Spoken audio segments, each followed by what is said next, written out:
Hey, good morning, everyone. Hope you guys are doing well. It is bright and early on Monday morning. Your boy here is already working on snow contracts. Usually I get up about 5:30, 6 o'clock in the morning, and I'm running out the races to do pretty much everything that you guys are doing as well. Working on quotes, bids, estimates, accounts payable, accounts receivable, doing the deal. That's usually what my Monday and Friday consist of. Well, it is bright and early here Monday morning. The sun's just coming up. It is every bit of already 84 degrees, I think I saw. The high today is going to be like 93, real feels 95. You guys know how that goes. And of course, right here, talking about snow contracts. So what I wanted to do on today's video and maybe today's podcast is just talk to you guys for a couple of quick minutes about some blind spots that you might see in contracts that you're looking to sign for snow removal going into the 2025-2026 season. Now, contracts are a funny thing. You can't always have everybody sign yours, unfortunately, right? Over the last couple of years, we've been doing our best to have our own contracts, have our own agreements, self-perform, and have folks sign our contracts. But you don't always get that opportunity, and you don't always get that chance as you maybe sub out for some of the larger property management companies, some of the bigger boys, even some of the bigger clients. You have to sign their contract. That being said, you don't have to sign anything without having a conversation, seeing if there's an opportunity for a little bit of pushback, maybe some red letter or red line. And what I wanted to do is go through some of them here in a most recent contract. Now, ironically enough, if you guys listened to a couple videos before and maybe a couple podcasts before, you heard me ranting about a client that we have that we're back owed $3,900. And now that we've accrued late fees and added late fees to the account, it's pushing like $5,300, $5,400. Now, I've actually have a quick little update. We look like we are getting paid for the account. I'm not really sure if the late fees are going to stick, if I want to even stick them with late fees. I'd like to keep this an amicable and mutually beneficial working relationship.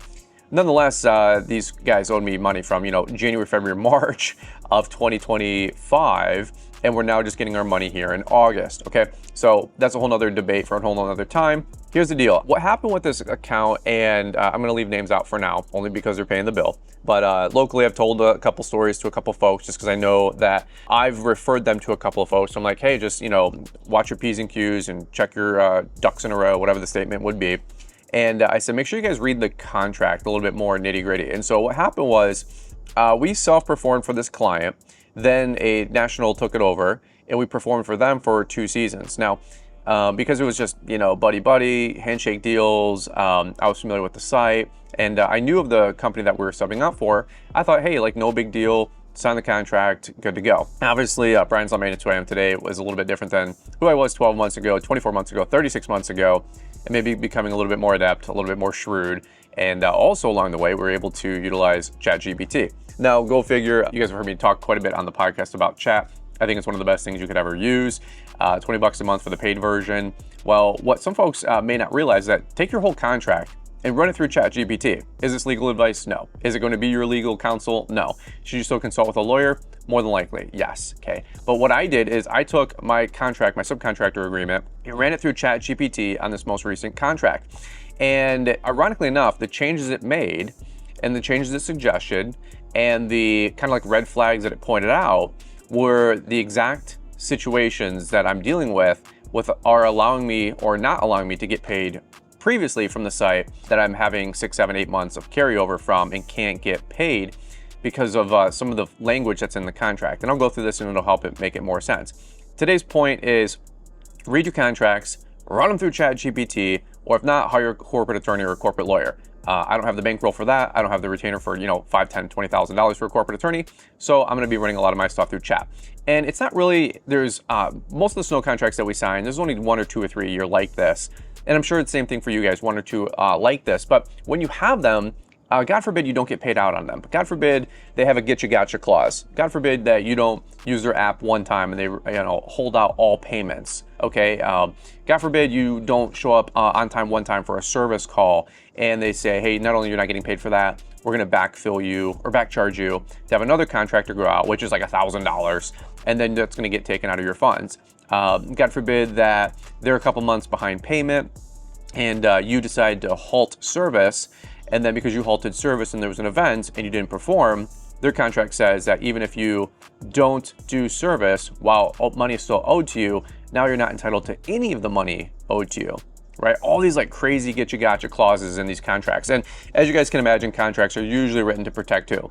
The person writing the contract, okay? And as you guys may also experience and may also imagine, when you're dealing with a large broker, a large national, the contracts are 100% weighted and worded in their favor. Not only do they have the best lawyers, they've been running the game, you know, they deal with hundreds, if not thousands of folks like us on a given season. We deal with them about once or twice a year. So you have 100 accounts, you're excited about this new strip mall, a national subs out for you, you sub out for them, and you're excited about this account. Well, they're dealing with hundreds and hundreds and hundreds of us. Okay, so they know the game, they know the way to phrase the contracts, and they know how to make sure that they get paid. And I'm not saying they're all shady by any means. There's a lot of great, you know, big companies out there, but nonetheless, let's read between the lines. Okay, so let me give you a couple suggestions here. I've got 6 or 7 clauses that I want to go over with and talk about what it says versus what chat suggested to push back on. And again, I'm going to try to keep this tidy and short and sweet without trying to say the name, so forgive me, okay? Payment for properly rendered services shall not be contingent upon contract provider receiving payment from its client. Subcontractor shall be paid within 30 days of invoice submission, regardless of customer payment. What chat proposed and said was, payment for properly rendered services shall not be contingent upon so-and-so receiving payment from its client. Subcontractor shall be paid within 30 days of invoice submission, regardless of customer payment. So right now, the contract where I'm about to re-enter into, as long as we can have a conversation about red lettering some of this or changing some of the clauses, is national gets paid from their client. Then I get paid from the national or the regional or whatever, just whoever you're subbing out for. Well, if A doesn't pay B, then B doesn't pay C. That's what the contract says. That's what a lot of these contracts say. Now, if you can push back, and it might be a deal breaker. Very likely this is going to be a deal breaker clause for a lot of companies. If I did my work, if I performed, you know, bulk salt, ice melt, sidewalk shoveling and plowing, and I did $2,000 worth of work, I should get paid my $2,000 in that net 30 days, regardless of whether or not they get paid out from their client. Is that going to work every time? Absolutely not. Is it something you want to consider heavily? Probably. After not getting paid because of this exact clause, what do you think the chances of me re-signing on this contract are? About 10%. So this is something that I'm pushing back, and they call it red letter or redlining, or just bringing to attention this clause in the contract. Again, if they don't get paid, I don't get paid, and I get it. But nonetheless, I'm not having a contract with that company. I'm having a contract with the property management company, the national, the broker. So whether you get paid or not should be almost irrelevant whether or not I get paid. In the real world, does it work that way? I don't know, probably 50-50. Again, if any of these struck a chord with you, leave me some comments down below, maybe some hard lessons learned. Let's keep going. Another clause. Failure to report your service in real time may negate your payment. Invoices not submitted within 30 days waive your right to receive payment. Okay, so if I don't report service immediately and I do it after I get back home, or the craziness of the plowing and the salting and a truck broke down and we're trying to get to our next site, and we're playing musical chairs here. If I don't immediately render that, we were there, marking it on their app, sending in a service phone call, et cetera, then I'm gonna negate my payment. Invoice is not submitted within 30 days. What about 31 days? What about it's New Year's and everybody went out partying that night and they didn't have their contracts or their invoices tendered out on the 31st, whatever, or on the 1st, right? What if I got them to you on a Monday, which is the 2nd? Now I don't have a right to my payment? That's kind of steep. Instead, it says, so-and-so must provide a 5-day notice to cure any misreporting before a payment can be denied. Minor technical errors should not forfeit payment for valid services rendered. Right? So instead of you guys just lopping out my ability to get paid, whether I didn't record time or work or scope or whatever, or submit an invoice on time, instead of it just forfeiting and not being able to collect, they should email me and say, hey, we have not had reporting or had your invoice in. You have 5 days to render this or to provide this. And that's like a warning, right? And that's just communication. That's just working together, okay? Waking up at 7 o'clock in the morning on a Monday talking about snow contracts. That's ridiculous. By the way, to go make like what, 10, 15%, 20% on these like little tiny sites, like 1, 2, 5, 10 grand, it's not worth the headache for me to not get payment, to be allocating a $60,000, $70,000 truck, a $50,000 a year salaried worker, or exempt or non-exempt, it doesn't matter if you're rounding up hours, to have guys on call, to have 10 grand snow raiders, 20 grand snow raiders sitting around. Like, you're not going to shirk me getting paid, okay? And again, you will probably have to sign a lot of these type of contracts, but push back on as much as you can. And if you're a broker, I don't care. Good luck. And there's a couple big ones out there that I go to SIMA and I see all the time, and I'm like, they're just goons, bro. They're just goons. All right. He called me a goon. Yeah, if you're watching this video, thanks for the click and the view. You're responsible for all damages. You shall repair, replace at your cost. Anytime you see stuff like that. Instead, chat suggested, subcontractor liability should be limited to damages directly caused by negligent performance. Damage claims must be reported within 5 days. So when it says you're responsible for all damages and that you shall repair and replace at your cost, what if it was a damage or something that is unrelated to you? What if at 3 o'clock in the morning you're out plowing, 5 o'clock in the morning somebody smashes a handicap pylon, and then you have the store manager there at 8 a.m. saying, dude, this is knocked over. You have no site log of that. You have no skin in the game on that. There's even cameras on site that show that somebody else damaged it. But if there's a damage, how are you at the cost of the repair and to replace it?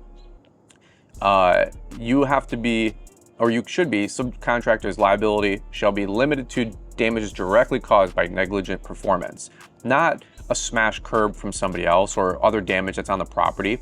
And that could be super varying, right? So again, that's another little get you gotcha. Like, who caused the actual damage? Why am I responsible for it? Another one really quick. If you fail to provide the first service, we will not issue payment for any in future services. Instead, chat suggested, so-and-so agrees to compensate the subcontractor for all compliance services performed. Any missed or failed services shall be prorated, not void of full payment. In a rare instance that you missed the first one, and let's say it's a back-to-back salt event or plow event, and you do second event, are you not getting paid for all of the work that you do so far, so forth? And then if you're in one of these, get you gotcha contracts that say, if you don't do those, we're going to send another contractor to backfill the work at, likely an inflated cost, and then we're going to bill you. So you missed the first one. Maybe, when does miss the first one even constitute? Maybe they said, hey, we wanted service at 2 inches. It was coming down at 2 inch per hour rates. You were there 2 hours later. You plowed 4 inches. You did your first service round within 6 inches of the snow, or 6 hours of the snow falling.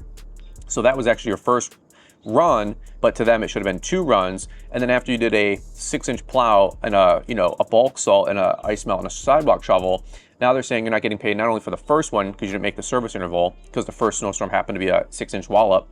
Then you also didn't make it for the second. You don't get paid on the second service call. You don't get paid on the second visit, the second bulk salt, your first bulk salt, your first ice melt, your first shovel. Like, who's determining what's what? And again, contracts they always say are like the culmination of everything that didn't work before. Like, this has to be a real conversation. Like, you really have to be combing through this line item by line item. Have I ever done this before until this year? Absolutely not. I only have about 2 or 3 contracts like this anyway for a company. I'd love to have a lot more. Hey, if you're a broker or regional and you have a couple beautiful sites in Wixom, Novi, New Hudson, or Brighton, Michigan, holler. Like, dude, we're ready to go. Locked in, lockstep. We've got the bandwidth, but don't think I'm not going to start reading every single line item, every single contract. And here's the cool thing about ChatGPT. And again, I'm not saying that's going to be your lawyer or your legal representation, but what I will say is every one of you guys can copy and paste your contract in the chat and have it not only point out any red flags that are in their contracts, but it can tell you things that you should add into yours to make sure that you're protected, okay? And even it out, fair it out a little bit. Let's keep going and wrap it up. You're solely responsible for all and any fines, including those assessed by the company to the customer. What fines? Like, subcontractors only be liable for fines arising directly from its own verified actions or omissions. Let's say something's not plowed or something's not done, or, snow stacks up weirdly somewhere and that building gets a fine, but, it was related to the company next door pushing snow over there. They get a fine, but somehow that's going to get rolled down to you. I don't think so. Another quick one. Your insurance must be primary, not contributory. Must include so-and-so, broker, clients, and more. Instead, let it say, indemnification shall be mutual. The subcontractor shall not be responsible for gross negligence or willful misconduct of that company or its clients. So again, like all these indemnification and hold harmless clauses, why would you have the broker you're covering anything that happens to them? It should only be for that site. Okay, best I understand that one. Failure to report in real time may negate your payment. Instead, it should say reasonable delays or technical issues in reporting shall not nullify payment for completed services. Subcontractors should be allowed to resubmit within 72 hours. All these, you didn't show up, you didn't submit the invoice, you didn't use our app. I know a bunch of guys that, sub out for the biggest names that you guys know out there. Oh, you guys didn't use our app, or oh, you guys didn't report correctly, or you didn't report on time.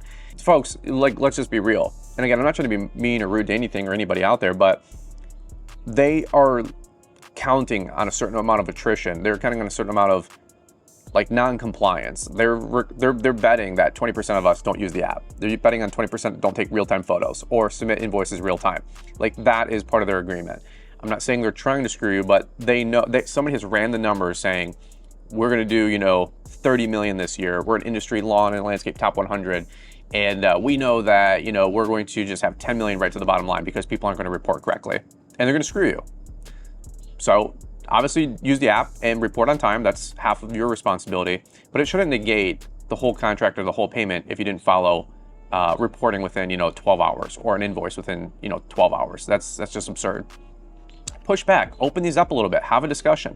Are you guys looking for a get you gotcha, you know, truck in the truck, or do you guys want to partner with me with this site for the next 10 years and let's build a real working relationship?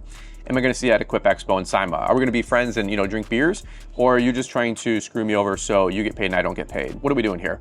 Last one, so-and-so is at its sole discretion may, so-and-so may prorate, deny, or reduce.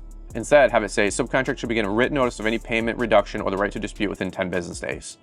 Again, just open this up so there's an active conversation here. Again, I know this is kind of a weird video for some of you guys out there that don't deal a lot with contracts or folks that you're subbing out for, but as you continue to grow, you will probably use a lot of these companies along the way. I had the same issue with another company down in Tennessee. You can see your reflection in that's the name of the company, and they got awful. And they had all these get you gotcha clauses and moments, and they said we didn't submit site photos and geotags and all this mess. Then I go to pull up my whole Element account and not only show every invoice, every geotag, every site visit, every photo, and then they were gonna pay me. And then they still put me as a minus like contractor, like they derated me. And I was like, bro, all we did was perform perfectly for you guys, okay? And they tried to home me out on, you know, like $1,500 worth of payments, only to realize that they owed me every single dime. And did we renew with them? Absolutely not. So it's just kind of cutting your teeth, you know, do the best you can to get your own contracts and self-perform. But when you do have other companies you're working for and working with, make sure you read your contract. All right. Over and out, guys. That's what I got for you today. Hope this video was helpful for you. Leave me your worst get you gotcha moment, your worst contract, your worst story, or even your best story, the best, you know, moment where you caught something and you said, we got to change that. You did. And then you were glad that you did, because it ended up protecting you later. Love to hear those stories down below. If you got a juicy one, leave it in the comments. If you got a private one, send me it via email. If you got great companies to work with, let me know down below. If you got terrible companies to work for, leave them down below so we can all stay safe and all be protected and work together out there. All things being said, we're growing, we're looking to grow. Now that we're procuring our own contracts to self-perform, I have no problem taking on contracts from other companies regionally and nationally. So if you got anything in Wixom, Novi, Brighton, or New Hudson, Michigan, holler at Brian Saw Maintenance. We're here for you, and let's do some business together. All right, guys, over and out. Guys, let's work together. Let's change the industry together. Let's keep moving on. Love you guys. Have a great day. We'll catch up with you here on the next one.